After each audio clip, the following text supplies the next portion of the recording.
welcome back to Animal Crossing New Horizons. I'm Dear Darling, and should we see what's going on our lovely island of Fawnhallow today?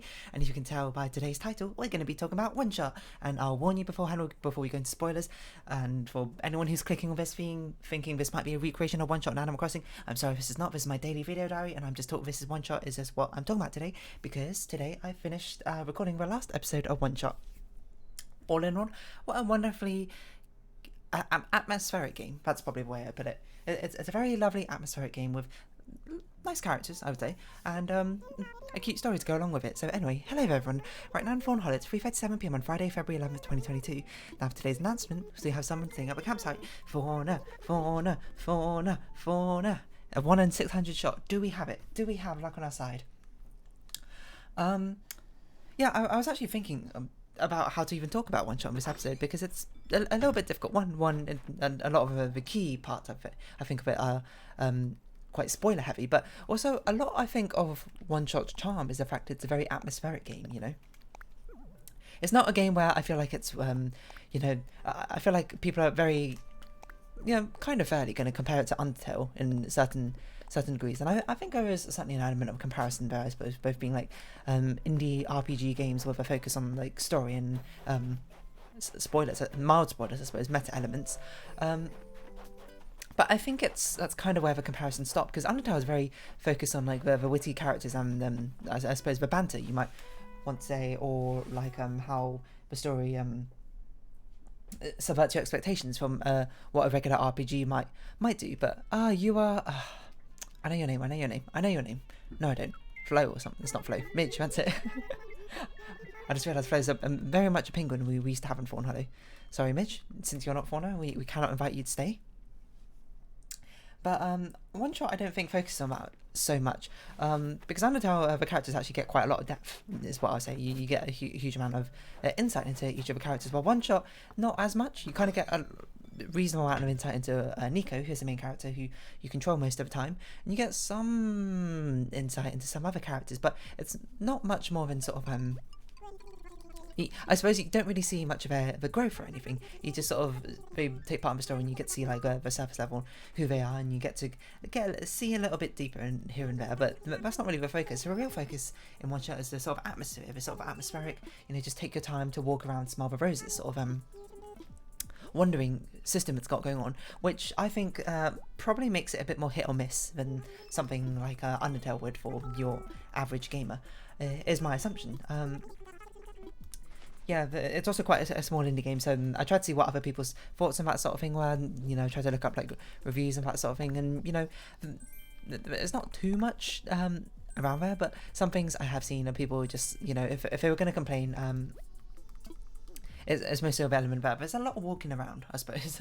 There is a teleport system, but for some people I'm sure it can feel tedious rather than atmospheric, so that you'll kind of have to sort of judge on basically what sort of person you are, how you normally interact with these sort of systems when you see them in different games, and whether you like them or not.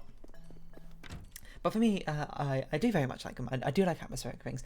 I tend to prefer character-focused stories rather than necessarily world-focused stories, which I think OneShot kind of sways a little bit more towards. Not to say that its characters are bad or anything. I think our characters are good, and don't get me wrong.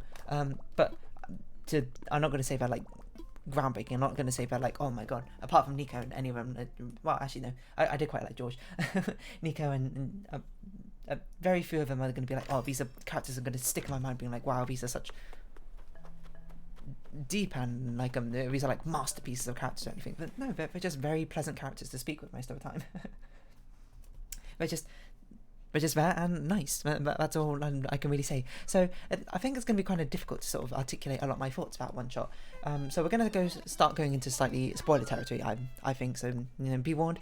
If you haven't watched the playthrough, I don't know when the last episode's going to come up. You can come back to this video once you're done with that sort of thing, if you remember, or you can, you know, just go for it anyway. Because I don't think I'll warn you before the big spoilers, I suppose. But I don't think it's actually being spoiled is that bad in OneShot, to be honest. I think it spells out quite a lot for you, and you can sort of get the general idea quite early on of what sort of things might be happening. So anyway, I think one of the best things that OneShot does well, and probably the best thing that OneShot does well, apart from the atmosphere it sort of sets, and the mood it creates, is how it goes about with oh, this is a legitimate Hunters in Snow, how it goes about dealing with the sort of fourth wall aspect. So if you don't know, Nico is not actually you in the game, as opposed to other things where you like control a character. Nico is a whole separate entity. They are their own person and character, and we just sort of influence them.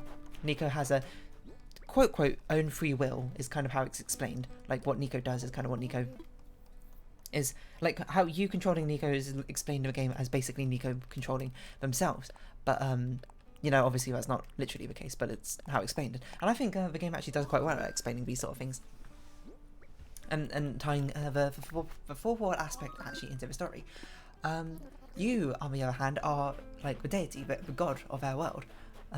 You're not like omniscient, not omniscient. Well, you're not omniscient either, but you're not omnipotent in the world. You just are like someone who's worshipped, and Nico has a special connection with you, where for some reason they can communicate with you. And I think that's actually a very interesting thing, which I'm trying to think if I've seen in a game before. It's not very often, of course, that games tend to do this fourth or meta-breaking business, because a lot of time it can be like really unimmersive if it's not done well, or if it can really take you out of it, or it's just, you know, it's a difficult obstacle, I suppose, to overcome in the actual telling of a story in your game. But this is one I think is done quite interestingly, to have such a, I suppose, a familiar relationship, I suppose, between the player and the main player character. The fact that Nico actually directly talks to you, and you can kind of have conversations. To be fair, you only have limited options. It's not quite like a branching story dialogue game, a story game or anything like that. Everything, you know, you basically just follow down this one path with different dialogues down the way. I think it's cool to see like a tight relationship, I suppose, between you yourself as a character and the character you control, I suppose, if that makes sense. It's a interesting, it's unique, I suppose. I will say, and I saw some a comment just basically being like, I wish I kind of explored this further. I think that's fair as well. I think I know splitting narrative paths is so difficult to create because of the amount of content you put in for people not to see it in the first place. I think it would have been cool to see that, seeing how the way that you treat Nico and the way that you explain things to Nico has some sort of effect on how Nico perceives you, but it doesn't have to necessarily change the story in that sort of way, which I think would be like a better compromise, because you can be very sort of coy with Nico, you can sort of like not reply a lot of the time and that sort of thing, or you can be very upfront with Nico. From what I can tell, it doesn't actually change anything about what Nico thinks of you. Nico still sees you as a deity, but it'd be cool to be like, oh, Nico is now might be more suspicious of you if you tend to not explain things, or if you're very open, they'll be quite trusting, but then, you know, much more prone to, I suppose, connect with you on a personal level, which can, you know, they can be ripped away from you ever so harshly should the situation come to it. So there's a lot more like emotions which can be packed into the thing, which I think is a cool potential in my mind. But to be fair, I don't think it's the focus of our story. The focus of our story tends to be playing around a lot with these sort of meta elements, where we're getting into bigger spoilers now. The world is...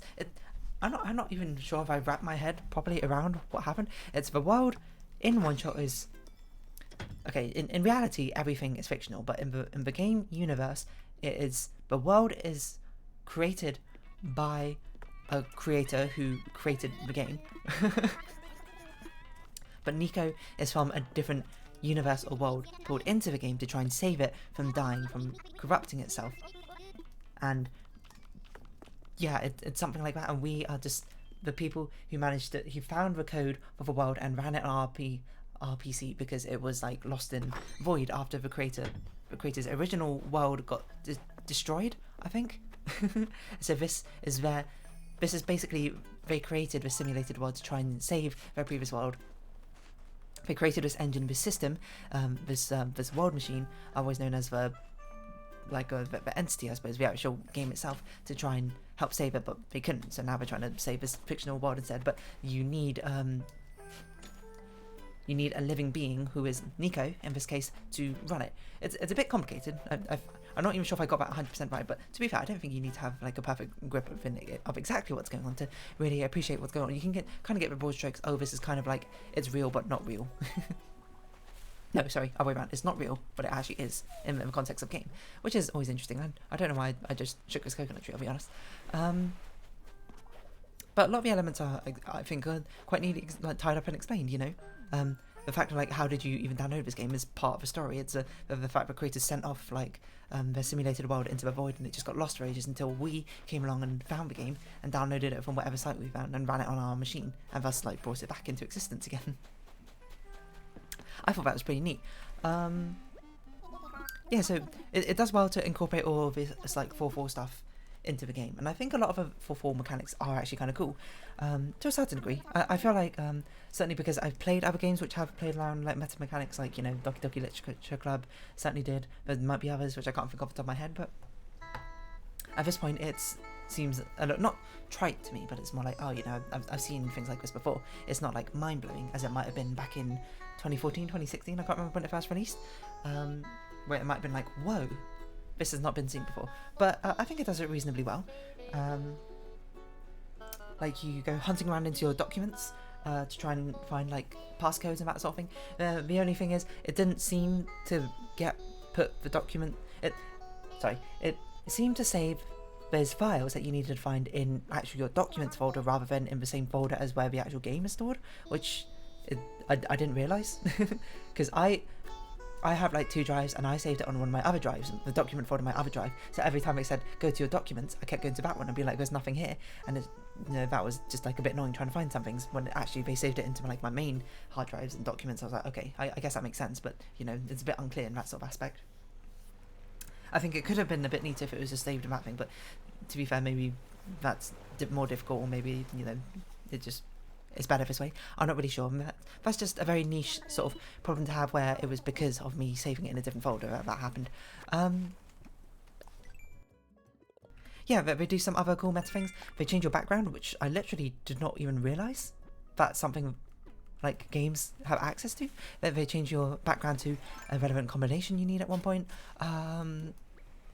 But there's this really cool bit at towards the end of the first run through of a game, where you basically have to open up like a separate program and overlay it over the actual game to progress properly. I think that was pretty cool, I'm not gonna lie. I was like, this is cool, and it certainly helped that I was able to have it up on OBS, because I did see that some people were saying it was a little bit annoying because actually having to use the 2 windows. What I did was just I had it open on OBS and overlaid them on OBS, but I actually had the 2 windows separate on my side, so it was a lot easier for me to basically figure out what was going on.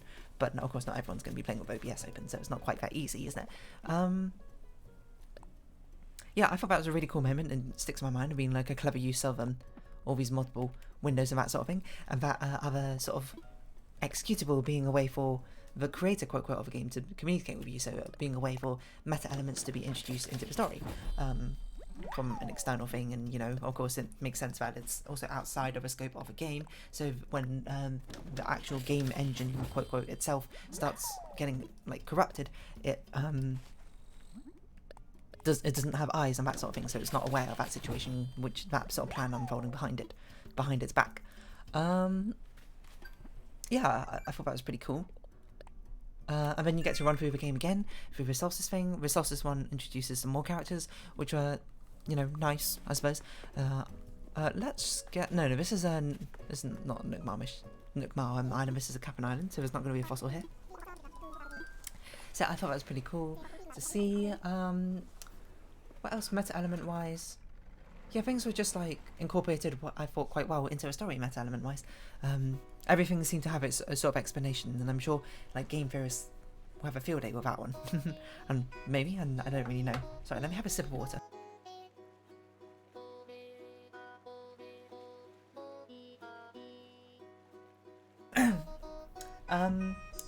When we move on to the actual world itself, it's a small world, to be fair. It's a small world.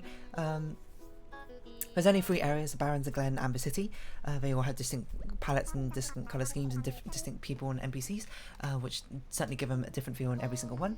They're all reasonably interesting, I would say. There's not like huge amounts of screens, and yeah, it was just sort of nice to explore, because I think a really good thing, indie games always have such amazing music. It really like perfectly encapsulates the sort of atmosphere the game wants to go with, and the atmosphere it has, of course, is very...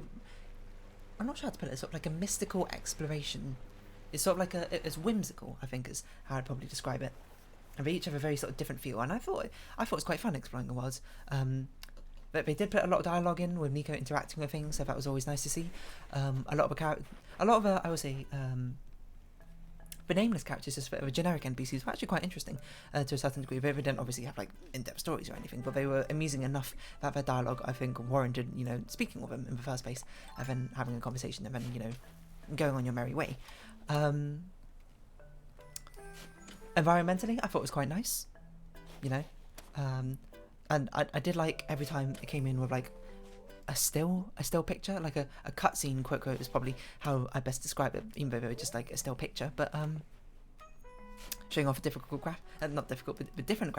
compared to the pixel style. The pixel style, of course, you can only render so much in detail, I'd imagine, in it in the first place. So I will say the city was quite well rendered even in the pixel style, I think. I don't know, the forest was quite nice, and I think they made good use of like particle effects throughout the entire area, like got little flies around, in the glen, the shrimp in the glowing shrimp, bioluminescent, that's the word, shrimp in the Barrens was always really cool. And the palette schemes, of course, are work quite well to really distinguish the areas. So yeah, I thought the areas were quite nice. Do I have anything else to say about the world? Not really, I think. And then I suppose we move on to the characters. This is where, yeah, I think the biggest difference between a lot of these sort of indie-style games and OneShot diverge is, to be fair, in OneShot, the characters aren't actually, like, they don't get fleshed out all that much, is probably what I'd say. I'd say Nico certainly does get fleshed out quite a lot, but that's because their main character, they're always there, so you speak with them quite a lot. But a lot of the other characters sort of just, like, come, and they stay around for just, like, a small while, and then they go. Which, I'm not sure if necessarily that's a bad thing. You know, I'm not going to be like, oh, you know, they shouldn't have done that. But it was the sort of thing where I was like, I am curious enough to see more about these characters, but you just don't really get much of an opportunity to, which is a shame, I think.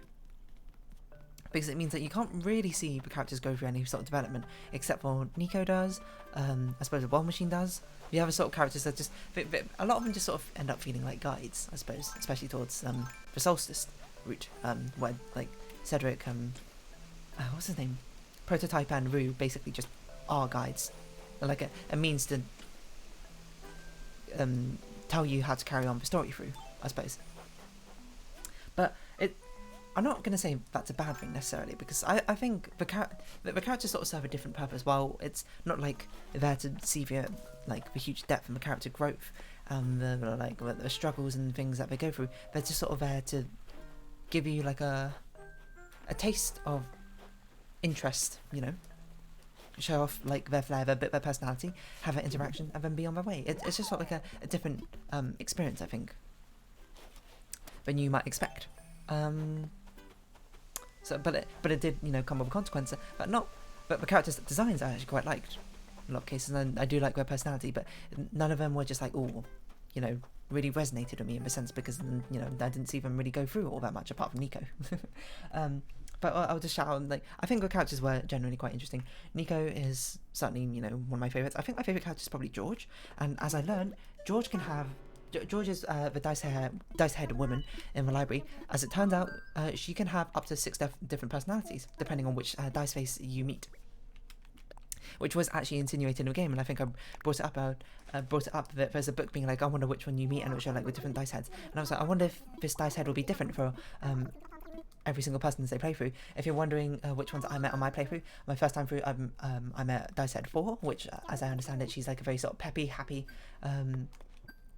cheerful and energetic one. And then on the Solstice playthrough, I saw George number 5, and in my mind, when I saw her, I was like, I feel like this is a different number on her face, but I wasn't sure if I was misremembering, because I was like, the personalities are not. If you're reading if you're going in reading the fifth George's personality as like another sort of peppy sort of character, it just seems like she's still the same character, just, you know, in a more serious scenario. So she's just being, you know, more caring about everyone. So it didn't seem like that incongruent. I think I probably would have noticed a lot harder if I got like one of the much harsher personalities. I'd be like, whoa, what's going on here? But yeah, I got 4 and 5, and honestly, fine with me. I liked them a lot, and that probably they probably were two of the best personalities to choose for me to actually really like that character quite a lot. But that's a really cool detail, and apparently personalities are very different. Like number 1 is very quite like robotic and sort of cooperative, but also, you know, a little bit narcissistic. Number 2 is very like irritable and annoyed a lot of the time. Number 3 is like very tired and worries and frets over everything. Number 4, of course, is very peppy and cheerful all the time. And number 5 is very motherly and caring. And number 6 is she's just like very casual and sort of laid back, that sort of thing. And I was like, that is a really cool like thing. Just like, obviously you didn't need to put it in, and obviously it doesn't really have much of an effect on the story, but you know, everyone's gonna get like a different like view of that character, I suppose. So that's why I think George is my favourite, and well, maybe Nico's my favourite, I'm not really sure. What else do I want to say about this game? Let's go exercising, I suppose, and we'll go talk to people. We should talk to people in the houses, because it might be that they're ill, and we might need to go fetch some medicine. It has the classic thing in these sort of games where you had to make a really difficult decision at the end of the first playthrough: save a world or save Nico.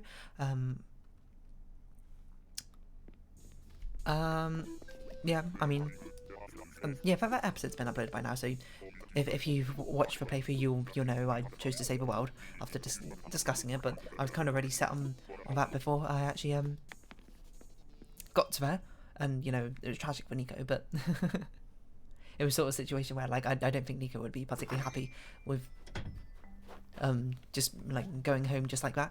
I think the entity itself was actually quite an interesting character, which you eventually get to learn about their sort of like existence. You know, they're a robot and that sort of thing, but they were like created with like a sort of contradiction already built into their programming of that they can't harm a living being, but also they're forced to bring a living being into like harm's path to actually save a world or whatever.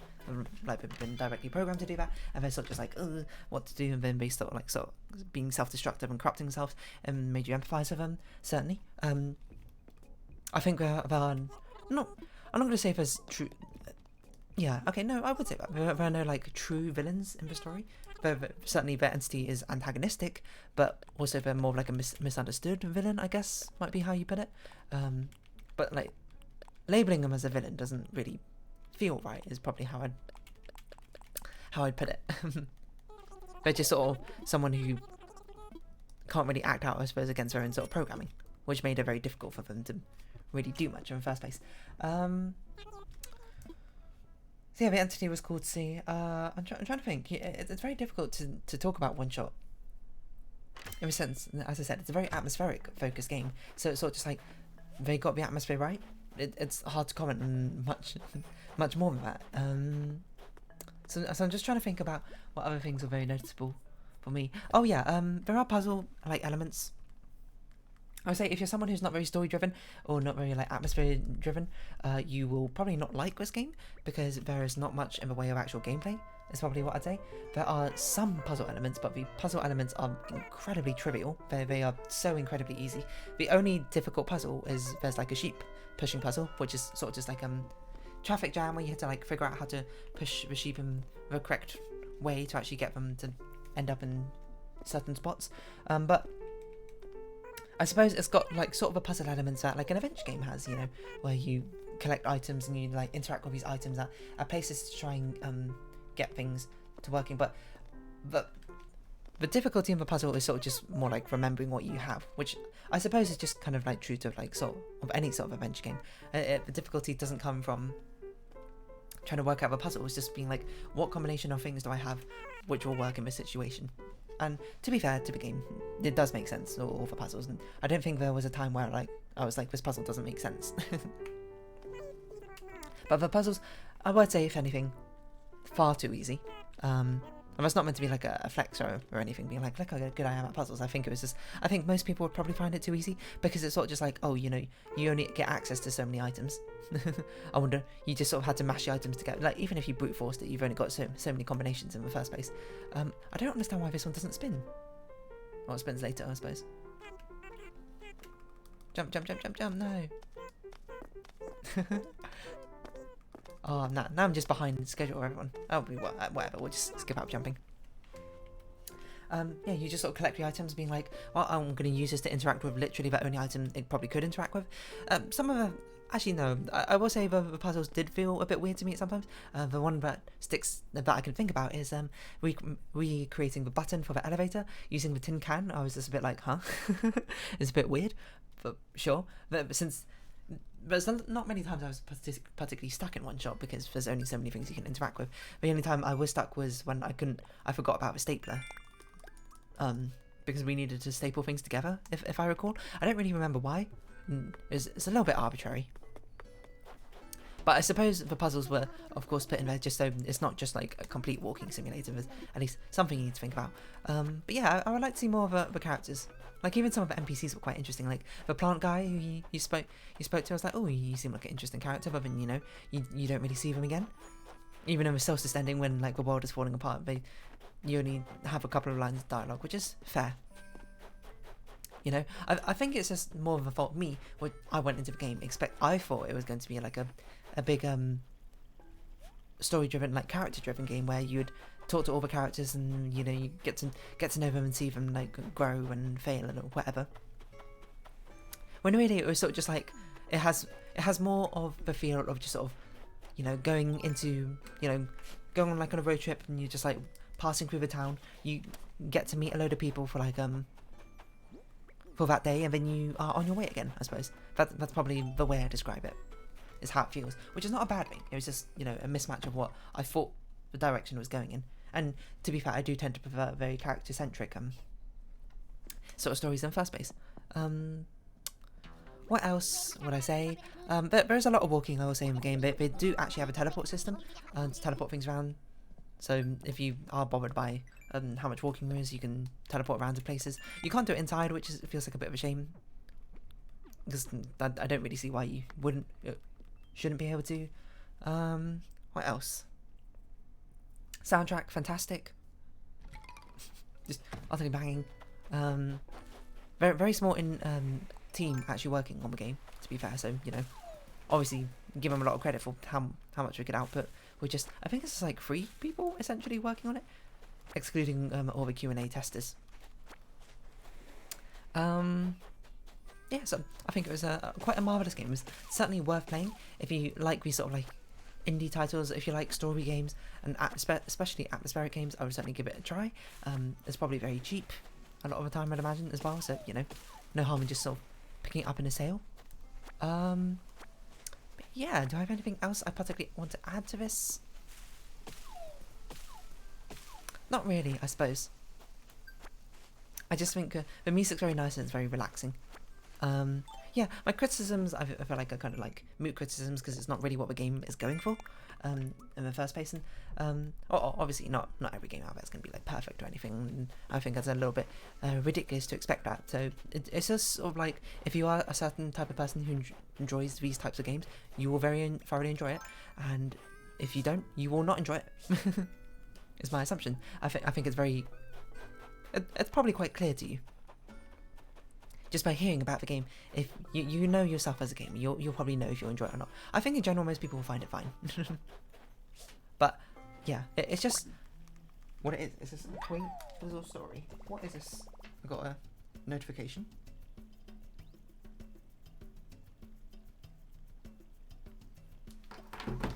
I will do all that in a second because we're at the end of the episode now.